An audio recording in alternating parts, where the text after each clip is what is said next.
Tsar rule before the Russian Revolution of 1917. For nearly 350 years, the Tsars ruled over Russia. During the time of the Russian Tsars, the majority of the Russian population were peasants, still living the same way they had for hundreds of years. The women of Russia were treated as property by the men in their lives. This was due to the power of the church and the traditions held on by the people. Children were expected to help at home or get a job instead of attending school. Since women were oppressed, only 13.1% of Russian women were considered literate, and most of these literate women came from wealthy families. This was because most girls would be pulled out of school after 1 year of schooling or were never sent to school at all to work or be married off. These girls would work 18-hour days for little pay. Under Tsar rule, Russia was more open to Western influence, and the economy was primarily agrarian. However, little advancements were made for the women of Russia during the 350 years the Tsars ruled.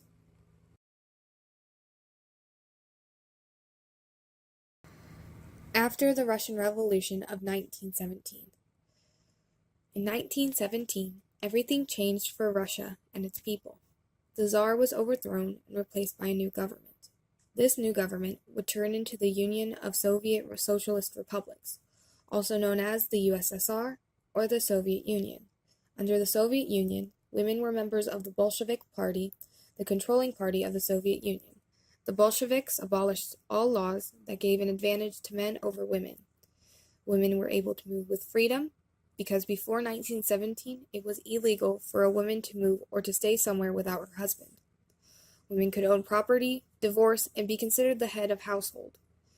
In 1917, Alexandra Kolontai became the world's first female minister.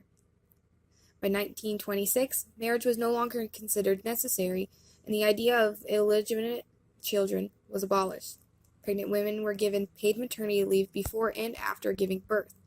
Under the Soviet Union, women in Russia made a lot of progress socially, economically, and politically in a very short amount of time compared to the little progress during the rule of the Tsars.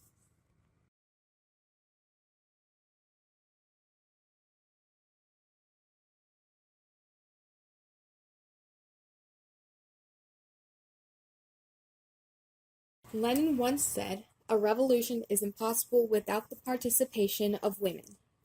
Do you believe he meant that, even after 1917? Do you ever question that belief?